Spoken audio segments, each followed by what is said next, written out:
اعوذ باللہ من الشیطان الرجیم بسم اللہ الرحمن الرحیم اللہم صلی علی محمد استغفر اللہ۔ آیت کریمہ ایک ایسا وظیفہ ہے جس کی سند خود خدا کی ذات نے دی ہے اور ہر ایک کو اس دعا کے ذریعے معافی طلب کرنے کی مرحمت بھی عطا فرماتی ہے۔ لا الہ الا انت سبحانک انی کنت من الظالمین۔ نہیں کوئی معبود مگر سوائے اللہ کے، پاک ہے تیری ذات، بے شک میں قصوروار ہوں۔ یہ حضرت یونس علیہ السلام کی دعا ہے۔ آپ نے سخت تکلیف کی حالت میں، یعنی جب ایک خاص مچھلی نے اللہ تعالیٰ کے حکم سے حضرت یونس علیہ السلام کو نگل لیا تھا، اس وقت آپ علیہ السلام نے اللہ سے یہ دعا مانگی تھی۔ قرآن مجید میں اس دعا کی قبولیت کا بھی ذکر ہے۔ سورہ الانبیاء کی آیت نمبر 88 میں ارشاد ہے، بس قبول کی ہم نے اس کی دعا اور نجات بخشی ہم نے اس کو غم سے، اور اسی طرح ہم نجات دیتے ہیں ایمان والوں کو۔ اس آیت میں یہ واضح اشارہ موجود ہے، اگر کوئی بندہ مومن خلوص دل کے ساتھ یہ دعا مانگے تو اللہ رب العزت اسے ضرور شرف قبولیت سے نوازتے ہیں۔ حضرت سعد بن ابی وقاص رضی اللہ تعالی عنہ روایت کرتے ہیں کہ نبی کریم صلی اللہ علیہ وآلہ وسلم نے فرمایا، جب کوئی بندہ مومن اپنی تکلیف یا پریشانی کے موقع پر یہ دعا مانگتا ہے جو حضرت یونس علیہ السلام نے مچھلی کے پیٹ میں مانگی تھی، تو پھر اللہ کے یہاں اسے ضرور شرف قبولیت حاصل ہوتی ہے۔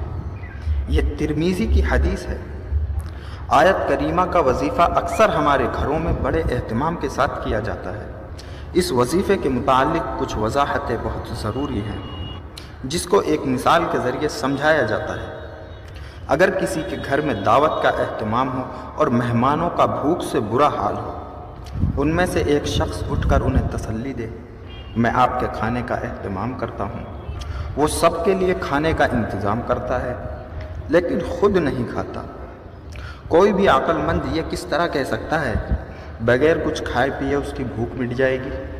چاہے وہ اس سے دگنے افراد کو کھانا کھلا دے، لیکن جب تلک وہ خود کھانا نہیں کھائے گا اس کی بھوک نہیں مٹ سکتی۔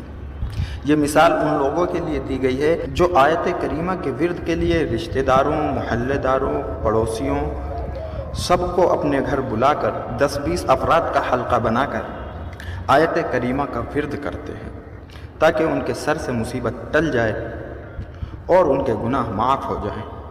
حالانکہ سوچنے اور غور کرنے کی بات یہ ہے، جن لوگوں کو آیت کریمہ کے وظیفے کے لیے مدعو کیا جاتا ہے اس کا تمام فائدہ تو انہیں پہنچتا ہے جو اپنی زبان سے اسے ادا کرتے ہیں۔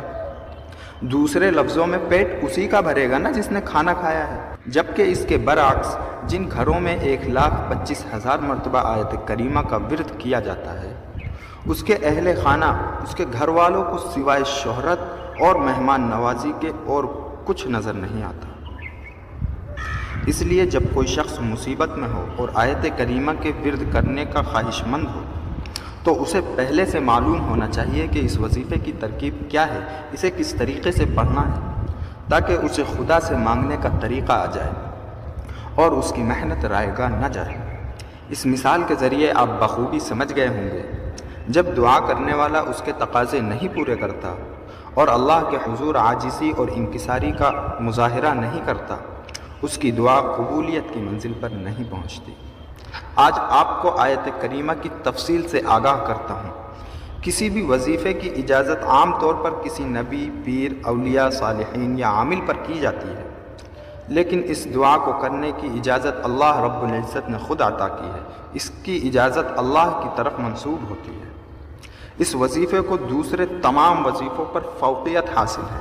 ہر قسم کی مصیبت سے نجات حاصل کرنے کے لیے اس وظیفے سے فائدہ اٹھایا جا سکتا ہے۔ اس وظیفے کو درد دل اور خلوص نیت کے ساتھ پڑھا جائے اور تمام دنیاوی خیالات سے آزاد ہو کر مکمل یکسوئی کے ساتھ اس وظیفے کا ورد کیا جائے۔ اس وظیفے کو کرنے والا اگر رتی برابر بھی شرک میں شامل ہوا تو اس وظیفے پر محنت کرنے سے اسے کچھ حاصل نہ ہوگا۔ اس وظیفے کو کرنے کی کچھ شرائط ہیں۔ اس کا آغاز ہمیشہ عشاء کی نماز کے بعد کرنا چاہیے۔ اس وظیفے کو کھلے آسمان کے نیچے بیٹھ کر کرنا چاہیے بارش کی صورت میں اگر چاہیں تو اوپر کوئی ترپال یا کپڑا وغیرہ باندھ لیں، لیکن اس وظیفے کو جاری رکھیں۔ اس وظیفے کو کسی کمرے کی چھت کے نیچے بیٹھ کر نہیں کرنا۔ جس جگہ بھی وظیفہ کرنا ہے وہاں پر مکمل اندھیرا ہونا چاہیے۔ اگر قدرتی طور پر کہیں سے کوئی روشنی پہنچ رہی ہے یا چاند کی چاندنی راتیں ہیں تو اس میں کوئی حرج نہیں ہے، لیکن خود روشنی کا اہتمام نہیں کرنا۔ تنہائی اور پرسکون جگہ ہونی چاہیے۔ وظیفہ کرتے وقت اگر کسی طرح کے نقصان کی اطلاع ملے تو وظیفہ نہیں چھوڑنا جب تک کہ مقررہ تعداد پوری نہ کر لیں۔ اکثر دیکھا جاتا ہے کہ اس وظیفے کے دوران شیطان آپ کو کسی کے فوت ہونے کی، کہیں پر آگ لگ جانے یا کسی سخت صدمے کی جھوٹی اطلاع دیتا ہے۔ اس میں کوئی حقیقت نہیں ہوتی۔ اپنے اوپر گھبراہٹ طاری نہ ہونے دیں۔ اطمینان کے ساتھ اپنا وظیفہ جاری رکھیں اور اپنی جگہ سے ہرگز نہ اٹھیں۔ وظیفہ شروع کرنے کا طریقہ یہ ہے کہ عشاء کی نماز کے بعد جائے نماز پر باوضو ہو کر بیٹھ جائیں۔ اپنے پاس ایک مٹی کے پیالی میں پانی رکھ لیں، کیونکہ اس وظیفے کو کرتے وقت آپ کی پیشانی اور سر بار بار گرم ہوگا۔ اس پانی کو آپ نے اپنے ہاتھ پر لگا کر اپنے سر اور پیشانی پر ملنا ہے اور اسے بار بار ٹھنڈا کرنا ہے۔ یہ بہت ضروری ہے۔ آپ نے آیت کریمہ کو 1,25,000 مرتبہ پڑھنا ہے۔ ایک رات میں 3,125 مرتبہ یہ آیت کریمہ پڑھنی ہے۔ 41 روز میں یہ عمل مکمل ہو جائے گا۔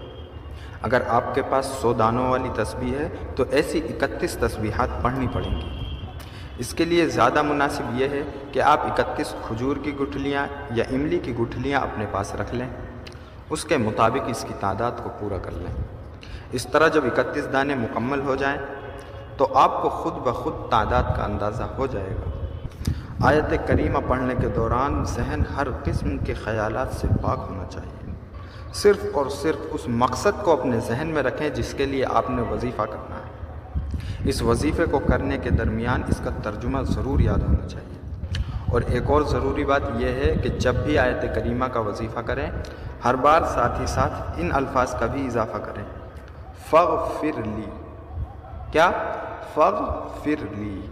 اور جب وظیفہ مکمل ہو جائے تو اس پیالے والے پانی کو ایسی جگہ پھینکیں جہاں اس پر پاؤں نہ آئے۔ مثلاً کسی دیوار کے اوپر گرایا جا سکتا ہے، پودوں کے گملے میں اڑیلا جا سکتا ہے۔ اس وظیفے کو اگر مزید مؤثر کرنا چاہتے ہیں تو اس بات کا اہتمام ضروری ہے۔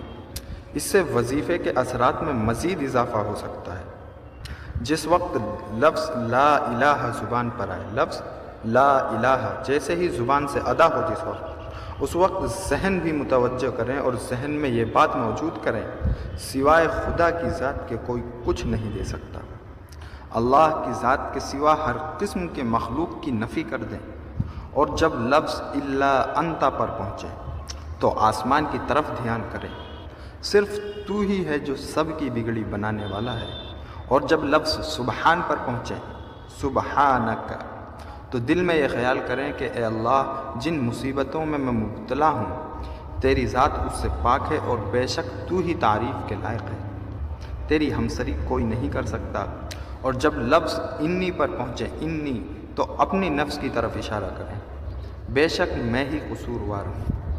اور جب لفظ کنت من الظالمین پر پہنچے تو اللہ سے اپنے گناہوں کی معافی طلب کرنے کا خیال دل میں ہو، اور یہ تصور کرے کہ اے اللہ، مجھ سے بہت ظلم ہوئے ہیں، تو غفور الرحیم ہے، مجھ پر رحم فرما۔ اگر دوران وظیفہ آنسو نہ آئے تو کم سے کم شکل ہی ایسی بنا لیں کہ اللہ تعالیٰ کو تم پر ترس آ جائے اور اللہ تعالیٰ اپنے رحمت کے دروازے تمہارے لیے کھول دے۔ عاجزی، انکساری اور خلوص نیت کے ساتھ اس دعا کے ذریعے اللہ تعالیٰ سے مغفرت کو طلب کرنا ہی اس وظیفے کی اصل روح ہے۔ اگر وظیفہ کرنے کے دوران وضو ٹوٹ جائے تو دوبارہ نئے سرے سے وضو کر لیں، وضو ضرور رکھیں اور پھر وہیں سے شروع کر دیں جہاں پر وضو ٹوٹا تھا۔